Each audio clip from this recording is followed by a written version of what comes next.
Ladies and gentlemen, welcome to NWA Goes to Extreme.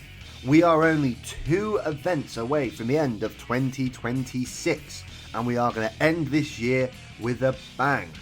Reading through some of the matches tonight, we will see 2 warm-up matches between the finalists of the NWA American Dream Gauntlet, as Ortiz and Dozer both have selected opponents for each other in these warm-up matches tonight as they go one-on-one against each other for the final of the NWA American Dream Gauntlet at the final show of the year, which is NWA Into the Fire. We will also see Kenzie Paige defend her NWA World Women's Championship against Brandi Lauren. She did debut officially on television at the last set of NWA Power Tapings, and she has put her mark on the NWA World Women's Championship. But can Kenzie Paige, with the backing of Stephanie McMahon, defeat Brandi Lauren tonight? And in our main event, we'll see Chris Brookes defend the NWA World Heavyweight Championship once again against Jordan Devlin. Devlin was the man that was pinned at NWA Give It All in a match that also included Punishment Martinez. But Martinez has laid down the law to Devlin as former Judgment Day teammates. If Devlin cannot get the job done tonight, then they as a team are completely done. So we'll have to see if Chris Brookes can retain the NWA World's Heavyweight Championship or Jordan Devlin can become the new NWA World's Heavyweight Champion. So we'll find out this and so much more tonight at NWA Goes to Extreme. So the pre-show opens up with a 42 rated match as we have a 6-woman tag team match as Yuki Minami, Hikari Noa and Valkyrie defeat Amber Nova, Marion and Zizi in just under 8 minutes when Valkyrie pins Marion with a guillotine. Decent match here. Valkyrie getting the best of the match, getting a 58. Everyone else within the 20s, which isn't too bad for women that either haven't wrestled in a while or have only wrestled a set amount of matches in the NWA. So a good way to start the pre-show. We'll then go to our second pre-show match and another 6-man tag as Bestia and the Diamonds in the Rough defeat Dylan McKay, Sonico and Mims in just over 10 minutes when Bestia pins Mims. Bestia was the best in the match, getting a 49. Plunkett then coming up with a 43, Dylan a 40, Sonico a 39, Westbrook a 33 and Mims a 27. So decent ratings from a few of the lower card talent here in the NWA, equaling out to a decent 44 rating. But now we will start the main show. The main show opens up with a 58 rated match as Dozer wins his warm-up match for the American Dream Gauntlet final as he defeats Taka Michinoku in just under 30 minutes with the world's strongest slam. Dozer was really for his game and got a 53, Taka getting a 50, equaling out to a decent 58 rated match here. After this though, Dozer grabs a microphone. He has his sights set on the NWA American Dream Gauntlet, and then he will finally become the NWA World's Heavyweight Champion after he defeats Ortiz in the American Dream Gauntlet final and goes on to win the championship. So he is laser focused on the final of the American Dream Gauntlet and then what will come after this. We'll then, in our next match, have a match for the NWA World Junior Heavyweight Championship as Alex Taylor does manage to defeat Robbie E by submission after a distraction from Silas Mason. Again, the Southern Six are proving to still be as strong as ever as they manage to defeat the member of Gucci being Robbie E. Again, this rivalry between the two factions is starting to heat up as Alex Taylor Breeze lost the title to Alex Taylor and Robbie E and Matt Lee has got involved on the behalf of Breeze. But a decent 52 rated match here and a good win for Alex Taylor. In our next match, Kenzie Paige manages to defeat Brandi Lauren in about 8 minutes by submission. This means that Kenzie Paige makes her first defense of the NWA World Women's Championship. It is a decent 63 rated match. Kenzie Paige gets a 66, Brandi Lauren gets a 52, and it is our usual eye candy match. The reason it was on the pre-show is because these two I thought could put on a decent match, and they have. So a good first defense here for Kenzie Paige. Stephanie then joins Kenzie in the ring. She says that Kenzie is the true star of the NWA. Her reign will be a lot longer than her first reign was of over 900 days. So she's planning on over 1,000-day reign here for Kenzie Paige. We'll have to wait and see if this actually comes into fruition. In our next match, Mike Mondo holds his open challenge, which is answered by Colt Cabana. But Mike Mondo does manage to defeat Colt Cabana as he makes his second defense of the NWA World Television Championship. Mike Mondo has took it upon himself to try and take out people that are coming into the NWA just to get shots. But Mike Mondo has managed to defeat Colt Cabana here. Again, we haven't seen Weber Hatfield since NWA Give It All, so we'll have to wait and see when he's going to return, and I'm sure he will be challenging Mondo straight away. But we haven't seen him since Give It All, when Edith the Real turned on him and sided with Mike Mondo and joined his revolution. We'll then go backstage to see Colton Gunn. He has recently signed with the NWA and he's making his debut here. He says that he's here in the NWA to prove that he's not just a name or a family legacy.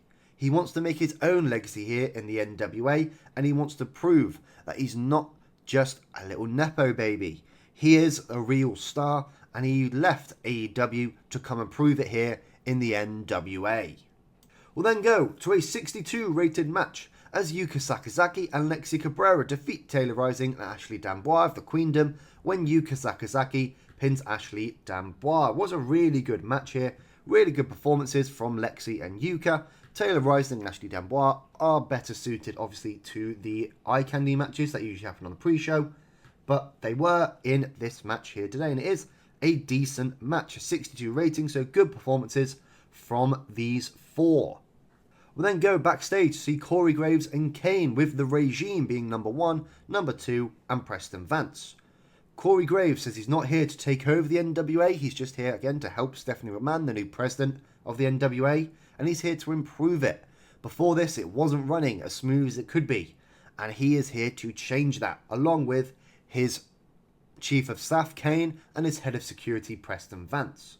And if that means he has to change a few things, then obviously so be it. We've already seen that number 1 and Preston Vance are the new NWA World Tag Team Champions, defeating Alec Price and Starboy Charlie on NWA Power. So who knows what else Corey Graves is going to change to get his vision of the perfect NWA.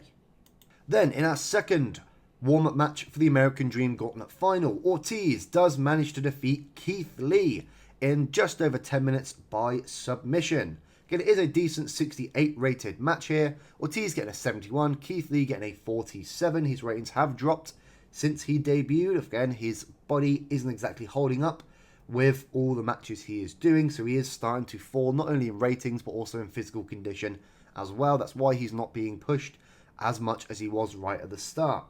But it is a big win for Ortiz here, as he also gets ready for the American Dream Gauntlet.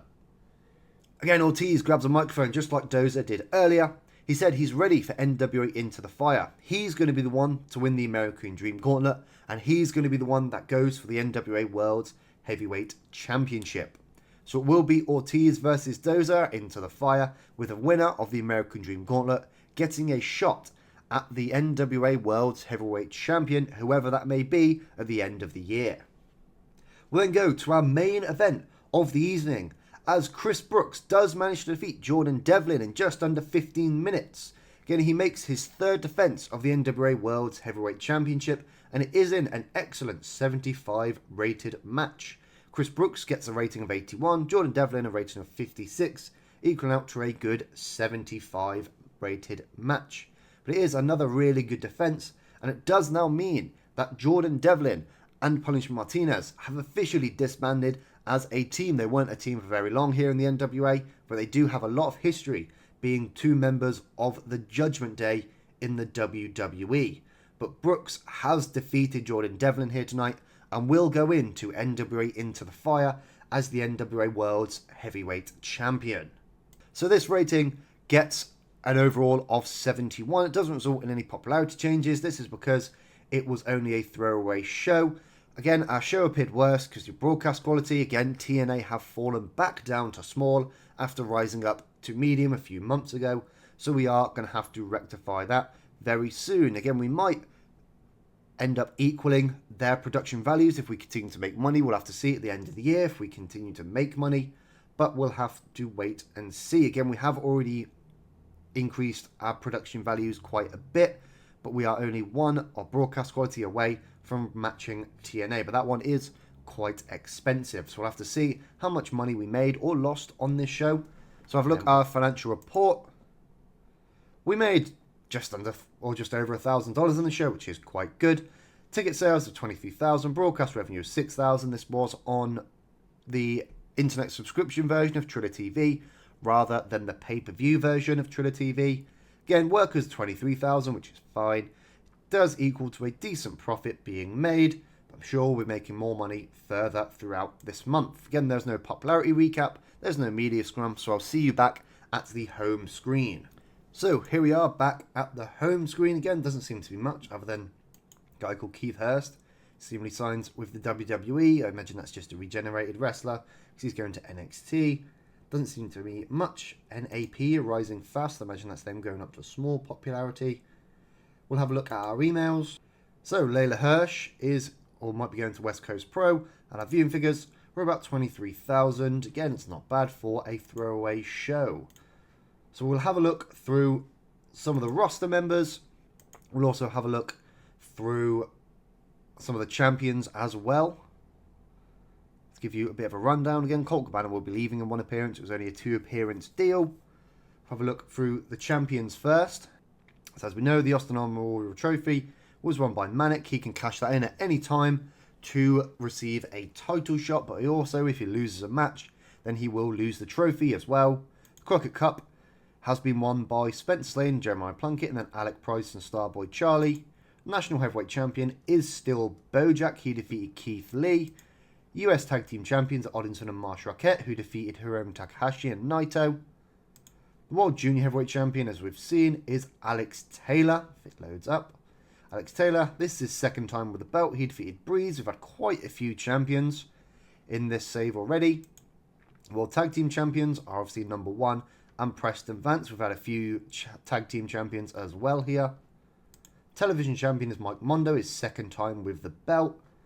World Women's Champion, as we know, is Kenzie Paige in her second reign with the championship as well. Her first reign was 972 days long, and since then no one has had a reign of over 100 days. The World Women's Tag Team Champions are still Yoshiko and Tonya Grunge, a 43-day reign, after they defeated Kylie Paige and Emi Sakura, who had a 207-day reign, one of the longest, I think the third longest reign overall in the entire belt's history. Then the World's Heavyweight Championship is Chris Brookes. He defeated Bishop Dyer, who almost had a year-long reign with the belt. He's held it for 112 days. Now we'll look through some of the popularity of some of the wrestlers. So the big one I'm going to show is obviously Chris Brookes, the NWA World's Heavyweight Champion. He is 52 popularity at the moment in the USA. If we have a look at his progress, since that obviously has been doing quite well. So his popularity has been 52 for quite a while now, a few months. But again, his popularity, you can see when Colby Corino got injured, I'm pretty sure I've looked at this before, he goes from 17s, 18s and 19s, straight to a 36, to a 39, 45 and then a 52. So he is reaching a good amount of popularity here. If we have a look at some of the other people with high popularity here, Punishment Martinez, his popularity is around the low 70s. Again, he did come from the WWE, so his popularity is going to be quite high. He's the most popular person in the company at the moment in terms of just raw popularity.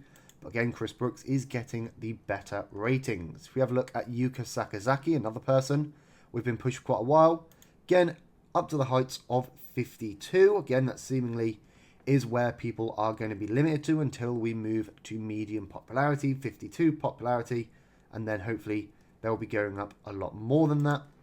Lexi Cabrera we'll have a look at as well.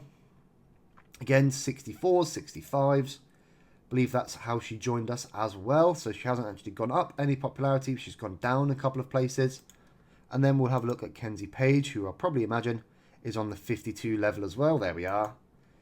Again, the limit for a small company is 52. So that, again, will be where people can't grow any further. Again, just like Ortiz, I imagine Dozer is very similar, if not a little bit worse, because he hasn't had the best luck in terms of matches and booking, but he is 52 as well. So once we move to medium, hopefully that will mean that they can start getting a bit higher in terms of their popularity. In terms of other people, I've sort of been pushing in the background. Obviously, there is May Saruga, if I can find her on here. She's here. Again, she's not quite the popularity I want at the moment, but again, it is going to be quite a slow burn, a slow push. She did defeat Emi Sakura in her final match, and hopefully I'll be giving her a bit more of a push as the months go on, probably into the new year of 2027. I don't think there's many people other than maybe Starboy Charlie. Again, he's on the low 40s, which is very good. And then Alec Price as well. He is around, again, mid 40s to high 40s in areas. He'll definitely be someone I'm looking to push in the near future. Again, especially after the new year. Both of those are very young and do have a lot of upside. Again, very similar to that of Jack Cartwheel. Again, I'm looking to give him a bit of a push in the near future, probably in the new year as well. Again, he is still quite young, 26 years old, and does have quite good skills. We have a look at his skills. Again, 82 flashiness, 62 aerial, and again, because he's only 26, he has a lot of time to improve. We'll also have a look at our events and TV to see what schedules we are going for. Again, we have NWA Power every other Tuesday. Once we do reach medium popularity, that will be moving into a weekly slot, so it'll be a weekly live time slot. And I do plan on bringing back NWA USA, maybe as a B show, but maybe as an A show as well, as just a secondary option to get more people onto the shows. Our next event will be NWA Into the Fire. Again, I may change some of the events that happen next year in 2027 and may change them for some of the ones here. A lot of these are events that came with companies that we purchased because we purchased Choco Pro and Eve. So we may end up putting some of these on, maybe as throwaway shows, maybe as main shows, but we'll have to wait and see.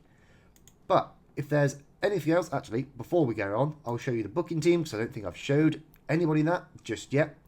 Our booking team, again, is me, Simon Diamond. We've got Jim Smallman, Joe Pellicastro, Dan Reed, who used to be the owner of Eve, and then we've got Emi Sakura. Pretty sure we do have space for one more, but at the moment, we are making 260 CE per show, so we're making more than enough, as all of these are very good bookers.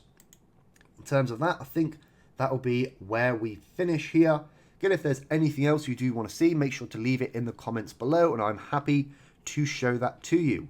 But for now, thank you very much for watching. Hopefully you did enjoy. Make sure to like, share, subscribe, comment anything you want to see, or any wrestlers you want to see, or any people you want to see in general in this save. And I'll see you in the next episode of NWA Power.